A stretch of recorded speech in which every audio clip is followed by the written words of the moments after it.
Let's talk about digital identity, the podcast connecting identity and business. I am your host, Oscar Santolaya.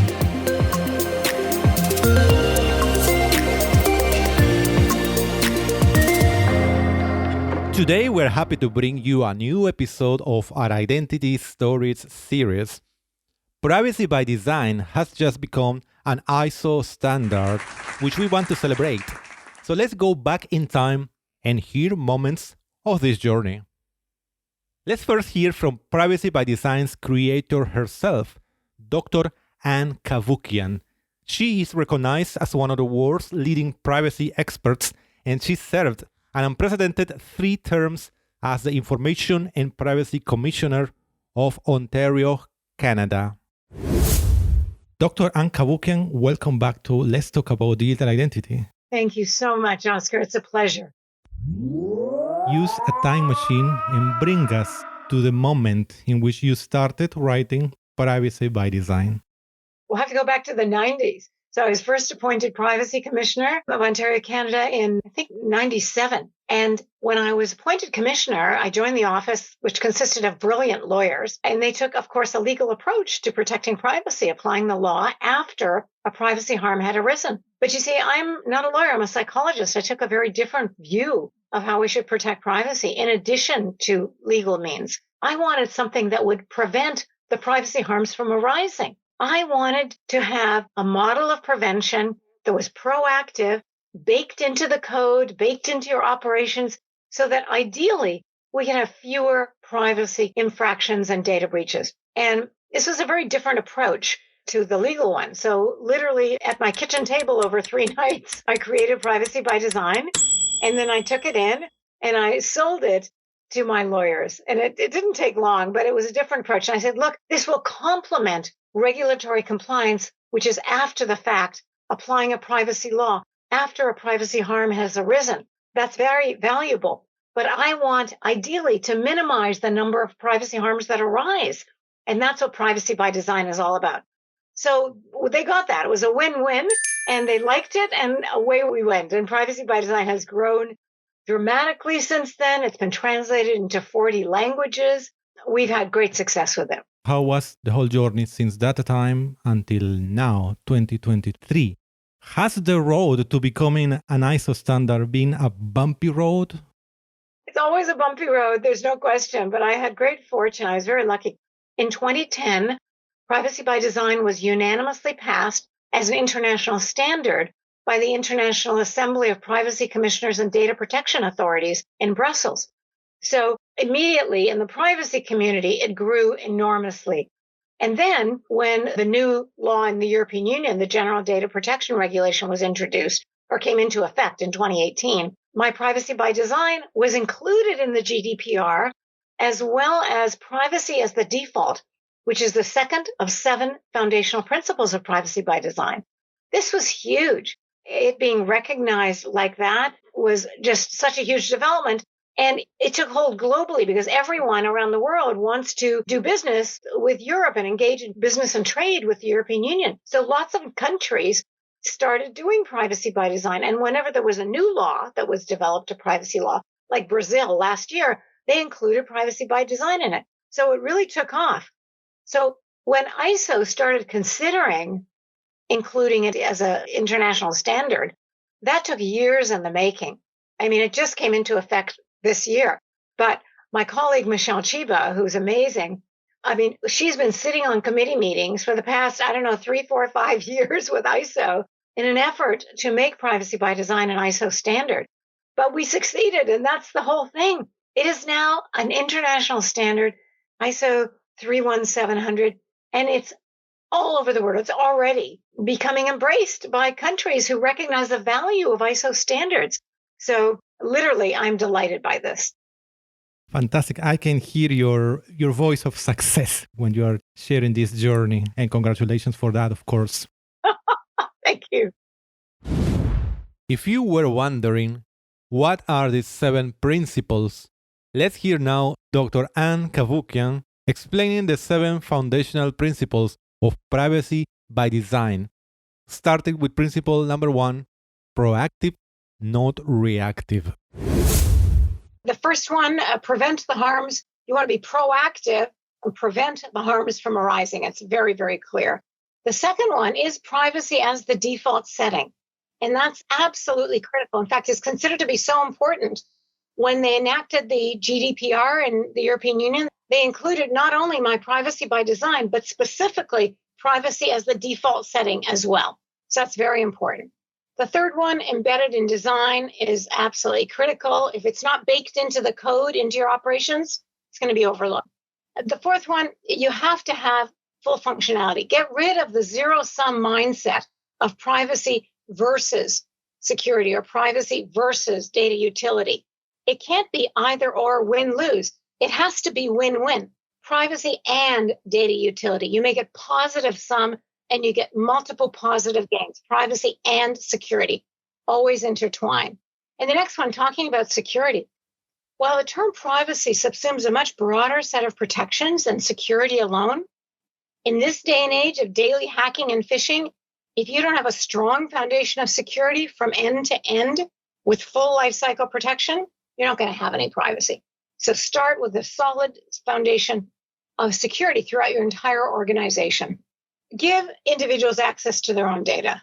I always say to companies and governments, you may have custody and control of someone's data, but it doesn't belong to you. It belongs to the data subject. So give them the right of access that they have.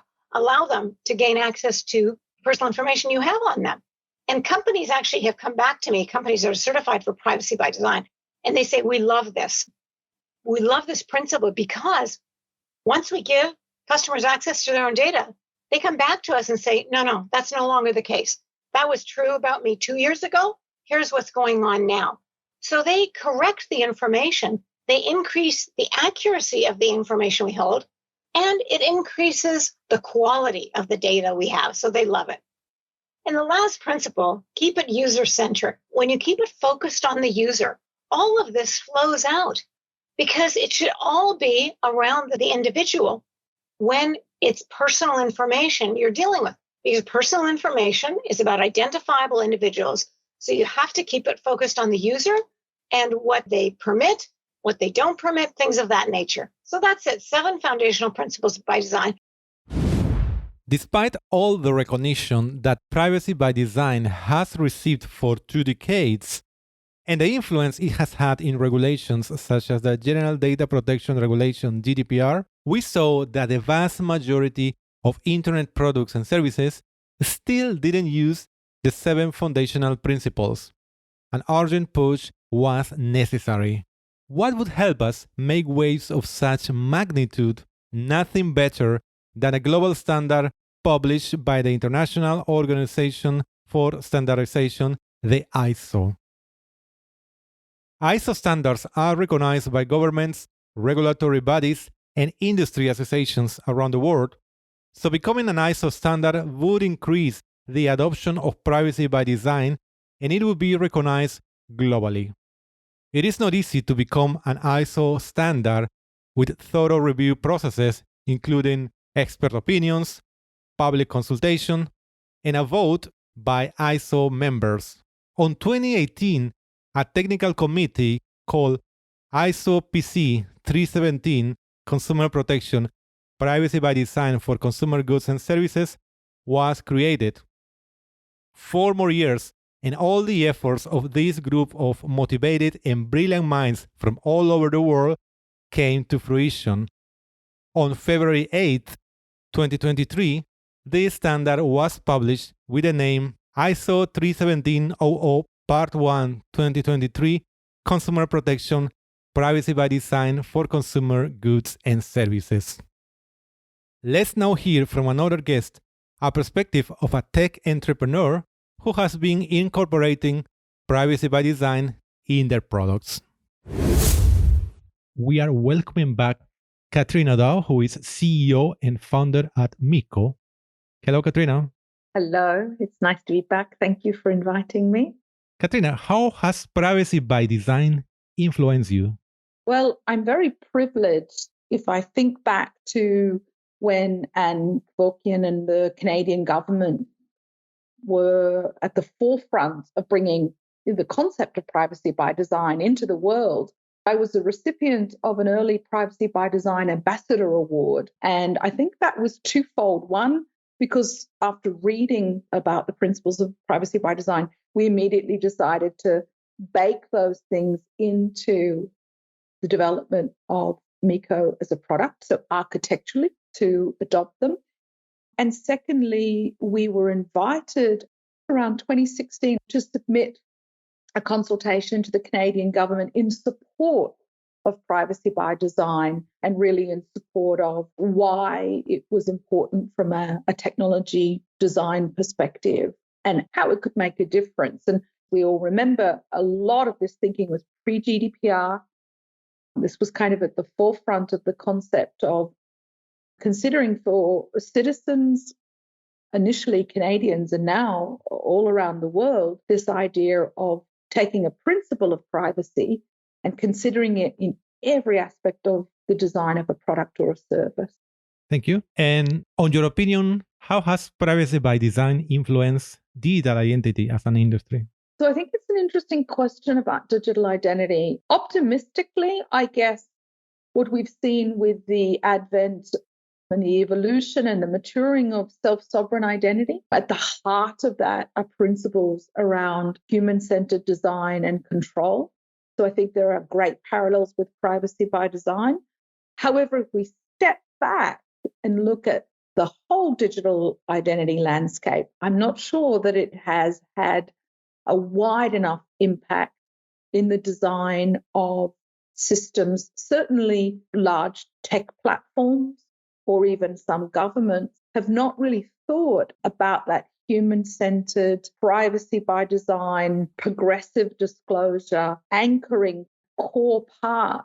And as a result of that, I think in the digital identity landscape, we have lots of really great systems and solutions, but they're not always designed from a human-centric or a privacy by design point of view. And I guess one topical example of that recently with the acquisition of Twitter by Elon Musk and then opening up Twitter Blue for everyone and not having a proper process in place for verification or identity protection in any way. We all saw it was a very short-lived example of what happens if you don't understand some of the foundation principles of identity, privacy, and if you don't design from that perspective of understanding. You want to, in one way, protect the individual, but in another way, be able to open up that identity for authentication, authorization, or access to trusted parties in a progressive way. So I think sometimes that balance we don't see enough in the design of digital identity. If you have some final idea, do you like to share about privacy by design? I think one of the things that we've noticed just recently, been involved in a community project where privacy and security were acknowledged to be important, but not enough to slow down architecture and design. So the desire was to be able to build something really quickly and get it out into the community. And one of the really challenging things about privacy and security is if you don't bake it in at the lower layers, if you don't build that foundation, it's really hard to go back and put it into a product or a service afterwards. I sometimes think about building a house. You imagine if you didn't put down a strong foundation and you were building on sand and then you went back later and you wanted to try and reinforce that structure. It's not impossible, but it's costly, it takes time, and it creates all sorts of adjacent problems, particularly if you're building a digital system. So I think I would encourage people to think it may slow down architecture. It may slow down consensus. It may slow down the beginning of a project, but it means you can go much, much faster once you're up and running. And it also means that you've not created technical debt, policy debt, compliance debt that you will have to circle back and address later on. So it's definitely worth investing that time up front and building on a strong foundation.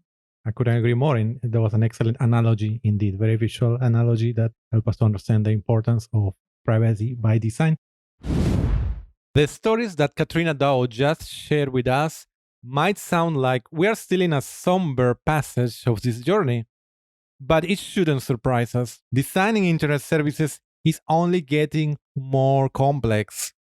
Tight deadlines, limited budgets, scarcity of technical experts, all this determines and shapes the outcome. And those new applications are built to help the lives of millions of citizens, students, patients, and people of all ages. At this crossroads, how can we make sure that this ISO standard builds the required momentum so what we'll see in the next years is an avalanche of services that really protect our privacy? So now that it has become an ISO standard, what is the impact of having privacy by design an ISO standard?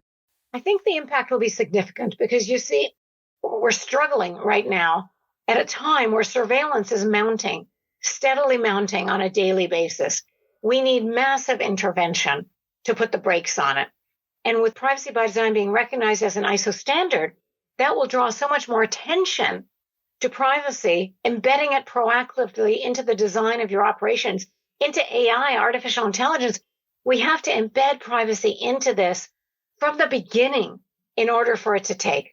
And that's why I'm so excited about the timing of this, because it will attract a lot of attention to privacy.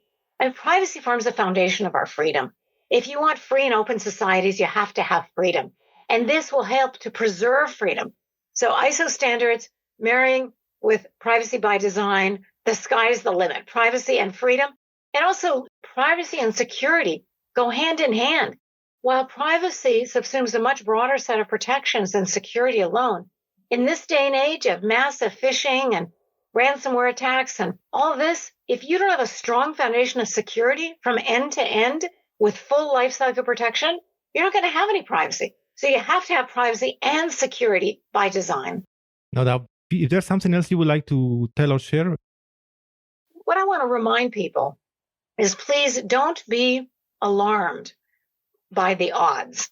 Meaning, people say to me, I tweet every morning. I have a large Twitter following, and I tweet out the latest stories of the day. And someone invariably will come back to me and say, lady, give it up. That ship has sailed. Privacy is dead. And I go back and I say, get another friggin' ship. You don't give up on privacy. You don't give up on freedom just because the odds are small. They're getting bigger. But you look at what is important to preserve. Freedom is the most important thing to me to preserve. I'm Armenian. I come from a background where in 1915, 1.5 million Armenians were killed. You don't give up. That's the whole point. You always come back.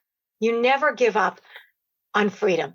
And so I just urge people, don't be alarmed at the odds that it seems to be overwhelming that we can't do this. Yes, you can.